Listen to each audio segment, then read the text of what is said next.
Alright, guys, so this is an important update for the Phantom Time and the missing years that I brought up in an earlier video. So I said I was doing some research on that, and it's quite a lengthy process, but came to share the results of my research so far and what I came across. So looking forward to hearing from you guys on this. Alright, so just to review very quickly what exactly I'm talking about, there's this idea, hope you guys see it. So yeah, there's this idea of like phantom time. I'll just like let the videos speak for themselves. I'll play this short one real quick so you guys get an idea.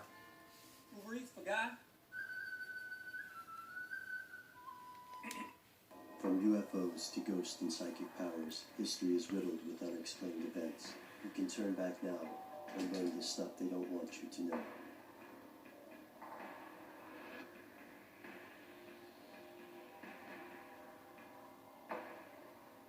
Here are the facts. The calendar is one of mankind's earliest inventions and one of its most important. The ability to anticipate the seasons led to the regulation of society and agriculture. Without a calendar, we could not foresee seasonal changes, and we would not have the division of minutes, hours, and days. The calendar is humanity's attempt to measure time itself. Of course, it's not perfect. Throughout history, cultures have created their own calendars, meant to commemorate social events as well as changes in climate. For thousands of years, nations across the world had separate calendars and measures of time. Today, most of the world runs on the Gregorian calendar of 365 days to a year, but other calendars still exist. For example, groups in Guatemala use the Quiche Maya calendar, while the Islamic world uses a lunar calendar and North Korea counts the years from the day of its independence. However, all countries are familiar with the Gregorian calendar and use it when conducting international business. It has drawbacks, but it works well enough to unite the planet. After millennia of struggling through uncertainty, we have finally agreed on the time. But what if we're wrong? Here's where it gets crazy. Some researchers think the calendar as we know it is off by as much as 3 centuries, that somewhere along the line we became victims of phantom time. To these investigators, the years between about 600 to 900 AD never actually happened. Researchers like Aribert Illig and Hans Ulrich Niemitz think this modern age may actually be in the 1700s rather than the 21st century. According to these researchers, the evidence is overwhelming. Let's take a closer look. Even considering we might be 300 years in the past, 600 AD was a long, long time ago. As a result, physical evidence is hard to come by. To the advocates of phantom time, this evidence is incongruous, unconvincing, and most likely from a different era. They claim the buildings from 600 to 900 AD don't match their contemporaries. Consider the Chapel of Aachen, a building that was allegedly built in 800 AD, but uses an arch that isn't seen on any building until 200 years later, in the 11th century. They believe it is unlikely that someone would build this type of arch independently, and even more unlikely that it would not be seen and mimicked earlier. These theorists also believe that based on the conversion dates of the Gregorian and Julian calendars, Julius Caesar had actually been dead for more than a century when the Julian calendar was introduced. And that's not all. Various prominent historical figures, chief among these being Charlemagne, are said to have been assigned to the wrong time period or made up entirely. The theorists also believe that inefficiencies of dendrochronology, the science of measuring time through tree rings, attributed to this phantom time. To these theorists, the big question isn't if this happened, it's why. Did Otto II conspire to place his reign in the year 1000, a more auspicious time than the 700s? Is Constantine VII's brutal revision of Byzantine history to blame? Or could it all be an accident? We know the search for a reliable calendar has generated problems before.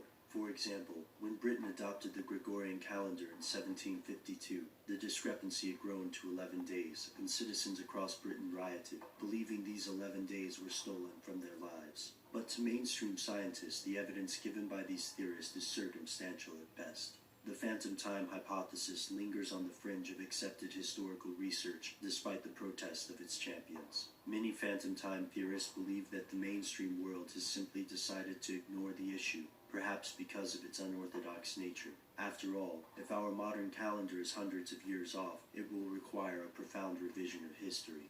Most of the world does not believe there's enough evidence to support the phantom time hypothesis. But what if these theorists are right? Have we been fooled? Have we accidentally made up centuries' worth of fiction and confused it with fact? Mainstream science refuses to accept the hypothesis, and most scientists dismiss it entirely. Why? Is it a load of paranoid claptrap? Or is there something they don't want you to know?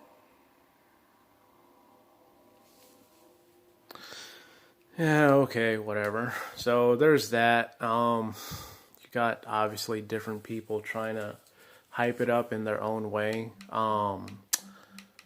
So as you can see, I mean, just when I type in Phantom Time, you know, these are some of the things that come up. I mean, you got music, you know, you have something else weird that's probably unrelated, and then you got things with video games and cartoons and watches, and even more video games and unrelated things. So what I found interesting is that usually, like, when it comes to a big controversial subject like this, it's either not really talked about or it's heavily controlled through media. So I'll show you another video. I won't play the whole thing this time. So here's one from the user Berlin Valverde. So she gives a take on it. But she gives a lot of the same info. The difference is she doesn't include her own. She doesn't try to make it anything less or more than what it is.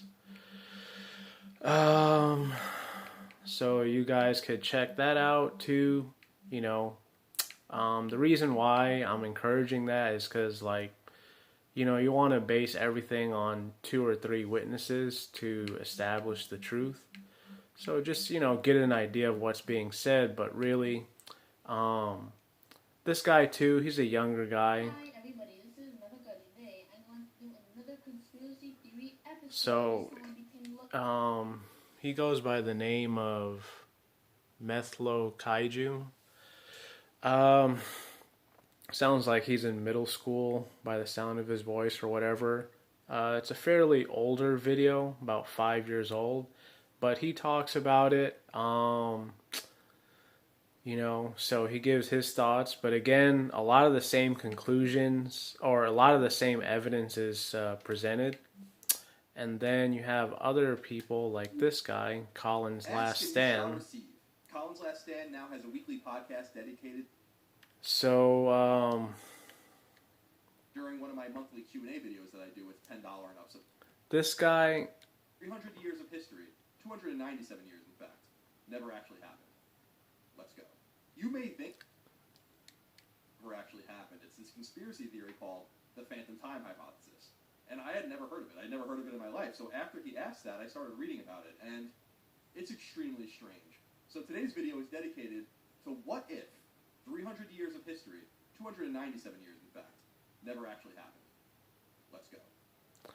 So yeah, you know, Ms. Colin Moriarty, I hope all of you out there are doing very well, and that this video finds you well rested and hopeful. Today I want to jump back to history because I feel like we've been doing a lot of political content lately, and I really want to kind of balance it out more with history, but I'm going to do something a little bit different. There's a story that I've been wanting to tell you guys for a long time now. It was actually brought to my attention by a Patreon supporter over at Patreon.com.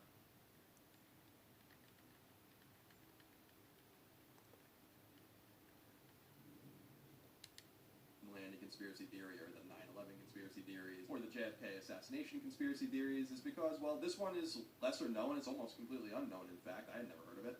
And I feel like it's a good look into how conspiracy theories grow and how they become kind of infatuated with certain facts that render their point positive and ignore everything else. So let's get into the meat and potatoes of exactly how this occurred, or so they say. To fully understand what the So anyways, I mean, it just, showed a few different videos to give, different perspectives from different people. Just so like this whole video is not my own perspective. And it's not just one other person's perspective.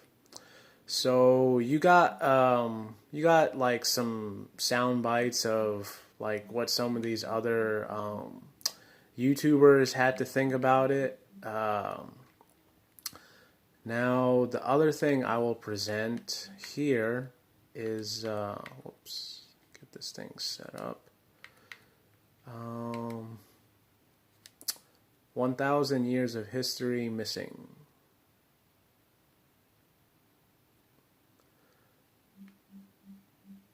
Okay, so then you have stuff like this too.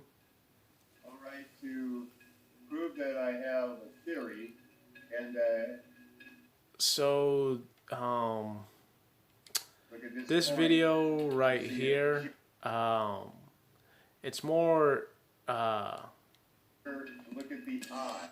okay. So really, in short, what this video is about, you could see this coin right here. It's proving that 1,000 years were simply added on, because instead of this being a letter I, it's actually a 1. Then again, when you look closely at that, this is clearly, it says half a shilling.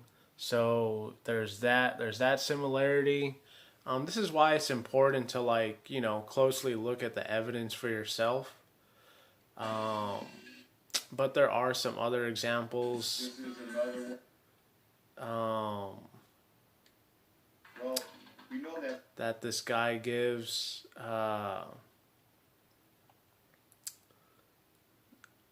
So, you could watch the whole video for yourself. He shows like different coins, things like that, bills. Let me play one more. Yes, this is another one here. Hi guys, how you going? It's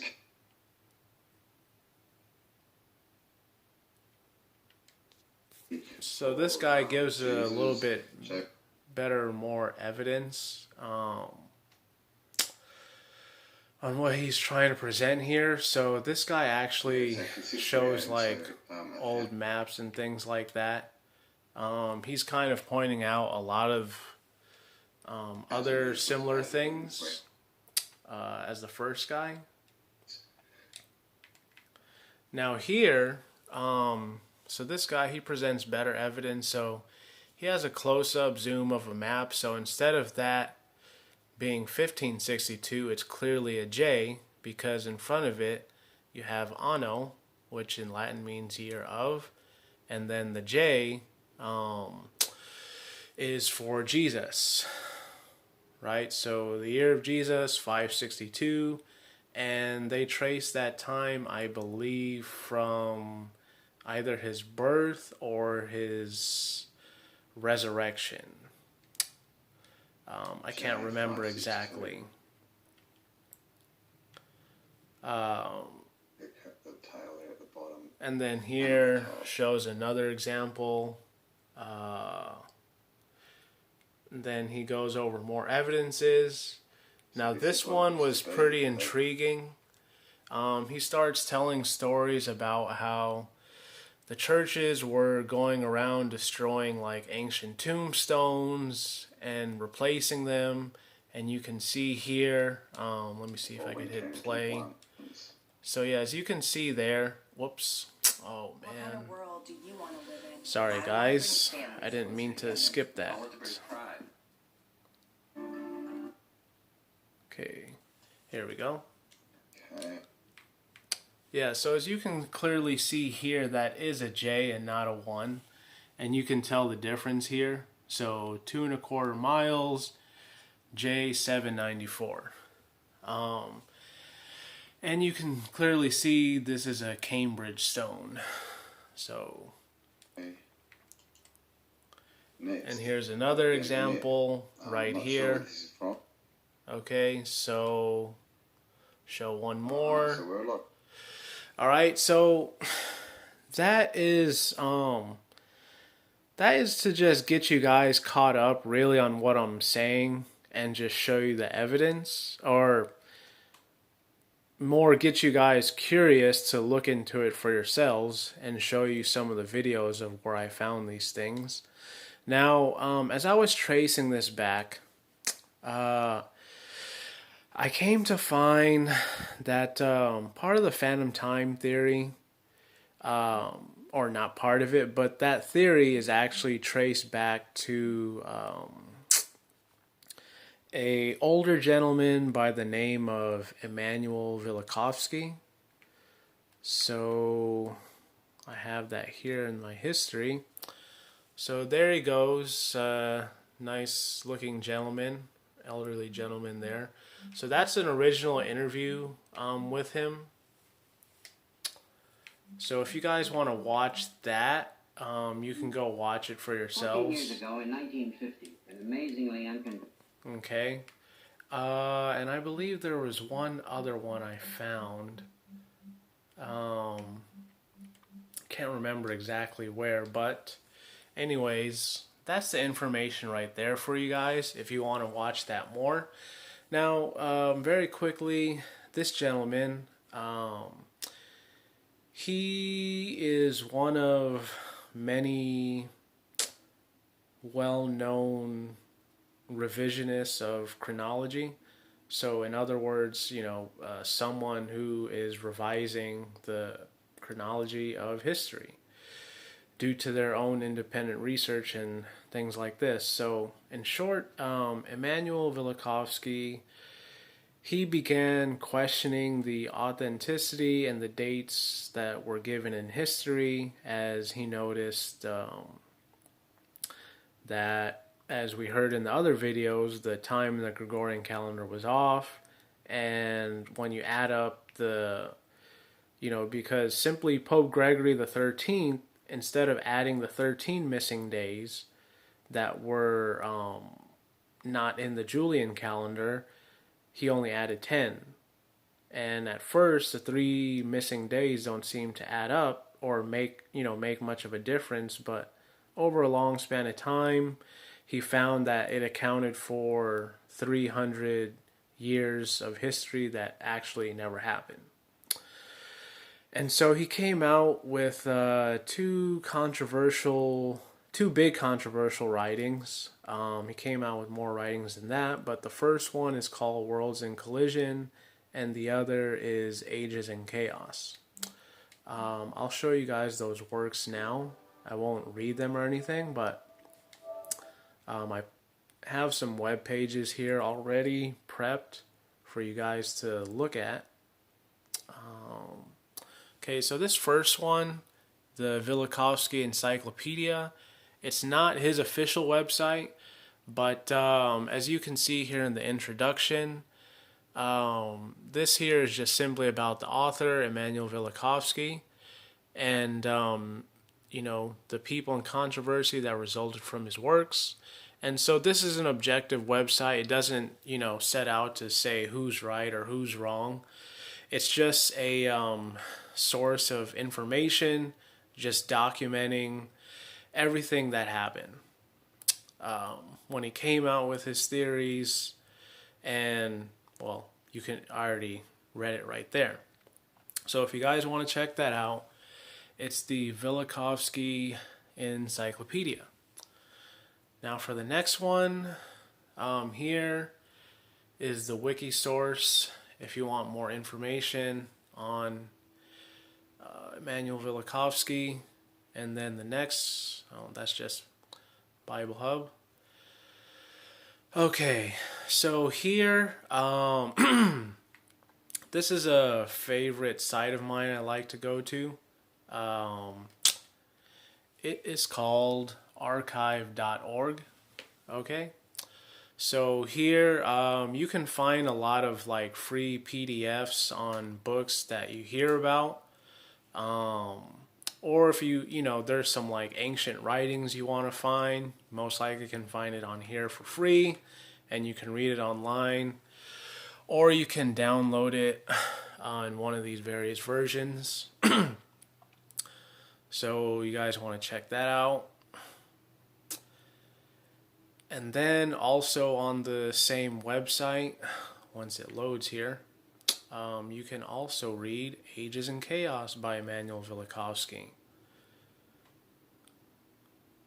And then here, I just went on Google, because something interesting that Immanuel pointed out was that as I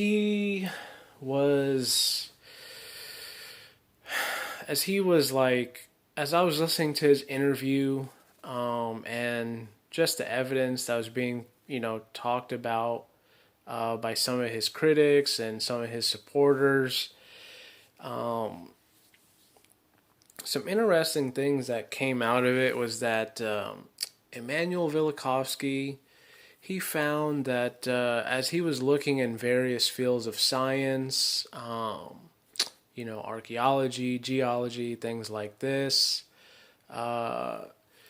he came to stumble across this papyrus known as the Ipuwer papyrus, or the Ipuwer fragment. You know what? I think... Let me pull that up. I actually forgot to pull that up for you guys. Sorry about that.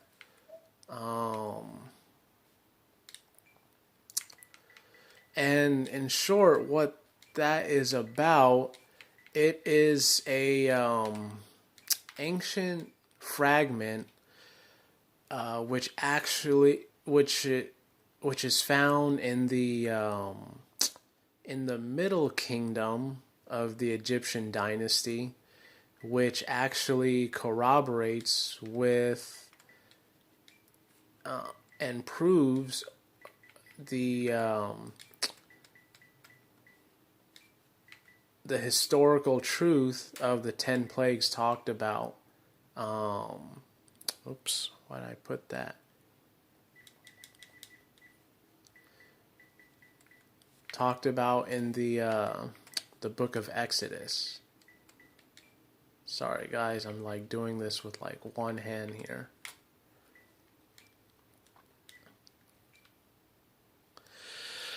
Okay, so let's just pull up one of these things here.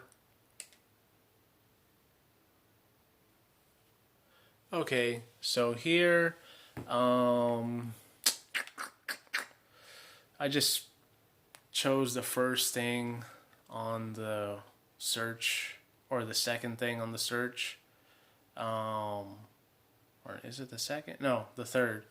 So the 10 plagues lie from Egypt.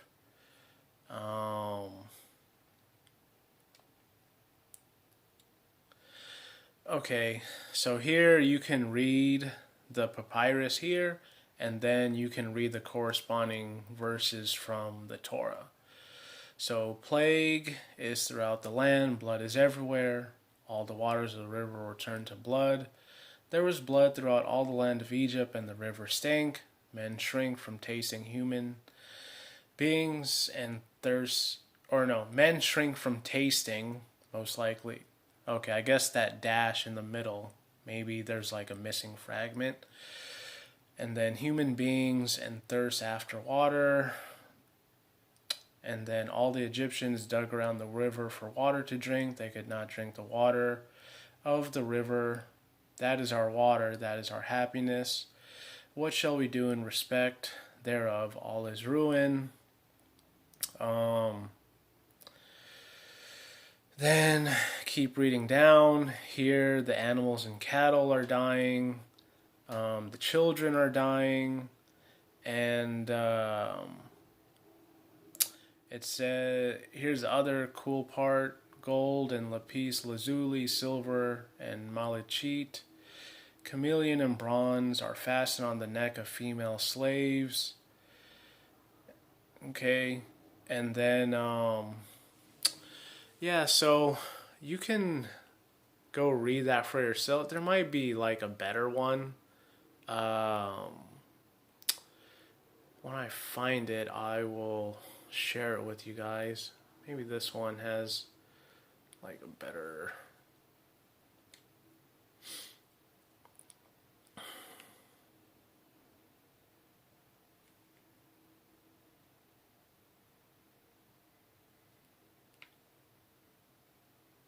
Okay, so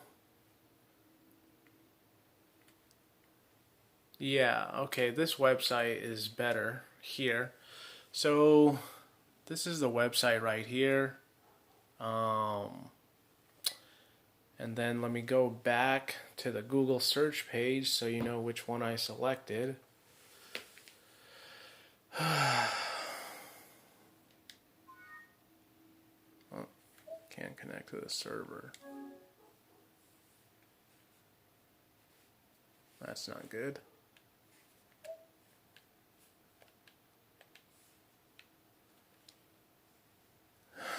Okay, well, anyways, while that's working itself out... Oh, okay, here we go. Alright, so this is the one I chose here. I just typed in Ebaware Papyrus. Okay, this is just the first page. And then I went down here to ancient.eu. Okay? You guys could look at that if you want to read more. And then, so that was like pretty interesting. Because I had never really... I don't know. That is just cool, you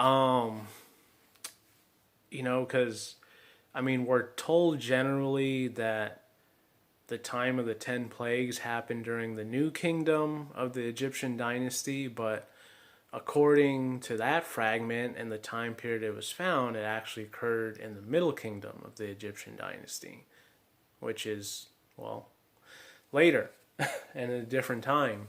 And the fact that it corroborates with the Bible is even more profound, and you know, and that like got me more curious. I was like, man, you really do have to rewrite history, even with that little thing. And then what stood out more is with Joshua's long day and the sundial of Hezekiah, I never actually thought about like, oh, you know, if the sun and moon stop moving in the battle of Joshua versus the Amalekites, I mean, that's the same sun and moon for the whole earth. So why wouldn't there, you know, why wouldn't there be like records of this all across the world, you know? Because then, you know, if that was a long day for Joshua, then that means there should have been like, you know, like a long night or a long evening or a long twilight in other parts of the world. So I'll just read you guys some things from here. So I just typed in, what I typed in was sun stood still, ancient China, because I heard there were some ancient Chinese accounts. So I'll read some of the accounts for you guys.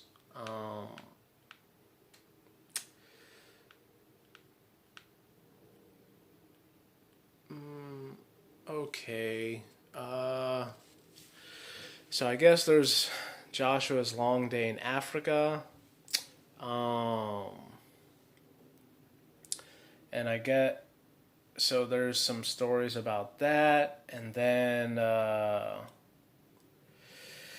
and I guess there's also some stuff from some Egyptian hieroglyphics here. So it says the sun thrown into confusion and had remained low on the horizon, and by not rising had spread terror amongst the great doctors.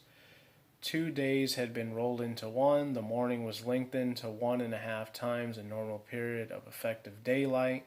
A certain time after this divine phenomenon, the master had an image built to keep further misfortune from the country. Hephaestus, grant protection to your worshippers, prevent the words of these foreign travelers from having any effect. They are impostors. Let these enemies of the sacrifices to the images be destroyed in the temples of the great gods by the people of all classes. Make life harder for these cursed worshippers of the eternal. Punish them, increase the hardships of these shepherds, reduce the size of their herds burned their dwellings. Ramses, our celestial ancestral chief, you who forced these wretched people to work, who ill-treated them, who gave them no help when they were in need, cast them into the sea. They made the moon stop at a small angle at the edge of the horizon, and a small angle on the edge of where it was, whilst the moon, following a narrow path, reduced its speed and climbed slowly. The sun stopped moving, and its intensity of light was reduced to brightness at daybreak. The waves formed a wall of water against the boats that were in the harbor and those that had left it. Those fishermen had returned onto the deck to watch the waves were washed into the sea. The tide, which had risen high, overflowed into the plains where the herds were grazing. The cattle drowned represented half the herds of Lower Egypt. The remains of abandoned boats broken against the sides of the canals were piled up in places. Their anchors, which should have protected them, had been ground into them. Quite out of control, the sea had penetrated deep into the country. The expanding waters reached the fortified walls constructed by Ramses, the celestial ancestral chief. The sea swept around both sides of the region behind, sterilizing the gardens as it went and causing openings in the dikes. A great country had been turned into a wilderness and brought into poverty. All the crops that had been planted had been destroyed, and heaps of cereal shoots lay scattered on the ground. So it's causing quite a catastrophe. And then, let's see, there's also a Chinese account of Joshua's long day. In the Chinese history, it is reported that in the time of their 7th Emperor Yao, the sun did not set for 10 days, and that men were afraid the world would be burnt, and there were great fires at that time.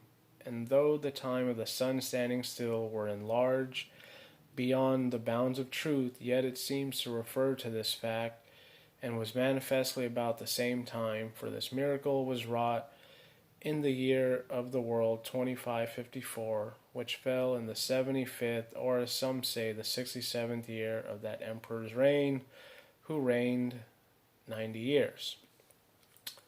Then you have Long Day in North America. The Ojibways tell of a long night without any light. The Wyandotte Indians told missionary Paul Lejeune of a long night. The Dogrib Indians of the Northwest tell of a day when the sun was caught at noon and it instantly became dark. The Omahas say that once the sun was caught in a trap by a rabbit who checked his traps at the break of dawn, presumably before sunrise.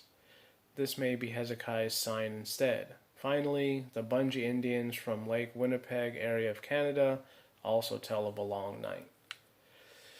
And then, in the Popol Vuh, in the Book of the Princes, the Quiche Mayans of Guatemala wrote about the people's reaction to a long night with these words. They did not sleep, they remained standing, and great was the anxiety of their hearts and their stomachs for the coming of the dawn and the day. Oh, if we only could see the rising of the sun. What shall we do now? They talked, but they could not calm their hearts, which were anxious for the coming dawn. So, you have that. And then, you got other people talking about it. So again, you can take time to look into these things. So it's pretty interesting stuff. And among all the controversy, a lot of these weren't the only things that Immanuel Velikovsky talked about. These were just like a few of the things that really caught my eye. And, he's definitely a great man, for sure, a very independent thinker. The only qualm I have with him is that he tries to reduce a lot of the miraculous events in the Bible to be natural occurrences, and he tries to explain this by ways of, and he talks about this quite a bit. He tries to explain a lot of these supernatural events by way of some cosmic catastrophe, and he mainly talks about comets a lot, you know, doing some weird things in the sky in order to bring about these plagues and the motions of the sun and the moon, things like that. But anyways, that's the evidence I've come to. You know, it's really caused me to look deeper into these things. That being said, you know, on a bigger picture, we did finish reading the book of Revelation together. So,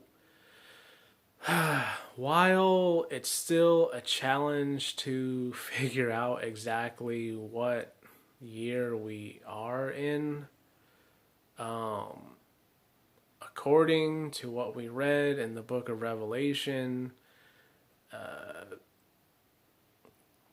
we are definitely nearing the time of the sixth seal. You know, after all,